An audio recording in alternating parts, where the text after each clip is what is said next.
आता राजकीय घडामोडींचा वेगवान आढावा घेऊयात। माजी आमदार सुरेश लाड यांच्या भाच्यानं राष्ट्रवादीत घरवापसी केली। सागर शेळके यांनी भाजपातून राष्ट्रवादीत पक्षप्रवेश केलाय। 40 वर्षांपासून कर्जत तालुक्याशी राजकीय आणि सामाजिक ऋणानुबंध आहे, त्यामुळे जनता अधिक प्रेम देईल असा विश्वासही शेळकेंनी व्यक्त केला। गणेश नाईक यांनी महायुतीतील नेत्यांना टोला लगावलाय। राजकारण करायचं असेल तर जाती धर्माच्या भिंती टाकू राजकारण करू नका असं गणेश नाईक म्हणाले। एका खासगी रुग्णालयाच्या उद्घाटन प्रसंगी गणेश नाईकांनी हे वक्तव्य केले।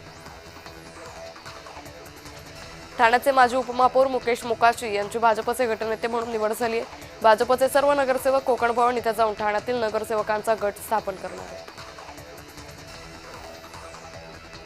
मुंबईच्या महापौर निवड प्रक्रियेला वेग आलाय। पुढील 2 ते 3 दिवसात भाजप शिवसेना गट स्थापन करणार आहे। विश्वसनीय सूत्रांची जय महाराष्ट्राला माहिती। शिवसेनेचे नगरसेवक उद्या कोकण भवनात जाणार असल्याची माहिती आहे। दुपारी 12 वाजता 29 नगरसेवक शिवसेना स्वतंत्र गटाची नोंदणी करतील। शिवसेना प्रमुख बाळासाहेब ठाकरे यांच्या स्मृतीस्थळी अभिवादन करून एकत्र बसमधून गट नोंदणीसाठी जाणार आहेत।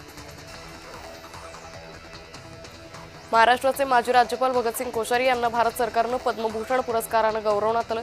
यावर टीका होत असताना फडणवीसांचं वक्तव्य समोर आलंय। त्यांनी केलेलं सर्वात महत्त्वाचं कार्य म्हणजे 1 रँक 1 पेन्शनची मान्य केली। छोट्या मनाचे लोक विवाद उभा करताय असं मुख्यमंत्री म्हणाले।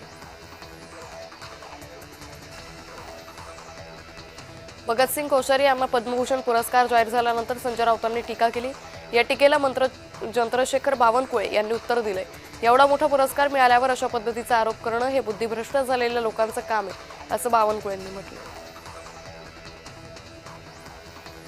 औसा विधानसभा मतदारसंघाचे माजी आमदार आणि उद्धव ठाकरेंचे समर्थक दिनकर माने भाजपात प्रवेश करणारे। दिनकर माने यांच्या कार्यकर्त्यांसह भाजपात जाणार असल्यानं लातूर जिल्ह्यात ठाकरे गटाला मोठा धक्का बसला।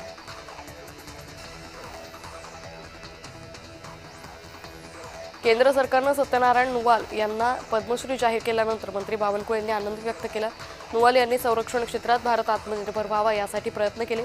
नुवाल यांनी शून्यातून साम्राज्य उभं केलं असं म्हणत बावनकुळे यांनी त्यांचं अभिनंदन केलं। एक केस झाली म्हणून मी गप्प बसणार नाही असं विधान मंत्री भरत गोगावले यांचे पुत्र विकास गोगावले यांनी केले। रविवारी जामीन झाल्यानंतर सोमवारी झालेल्या कार्यकर्त्यांच्या बैठकीत विरोधकांना उद्देशून त्यांनी हे वक्तव्य केले। विजय शिवतारेंनी पवारांवर केलेल्या टीकेचा इंद्रनील नाईकांनी निषेध केलाय। राजकारणात वैयक्तिक पातळीवर टीका करायला नको अशी प्रतिक्रिया मंत्री इंद्रनील नाईकांनी दिली। राष्ट्रवादीचे नेते शरद पवार यांच्यावर टीका करताना संभाजी भिडे यांची जीभ घसरली। शरद पवार म्हणजे राष्ट्रद्रोही आहेत, लवासाची कीड काढून टाकू असंही संभाजी भिडे यांनी म्हणत शरद पवारांवर टीका केली।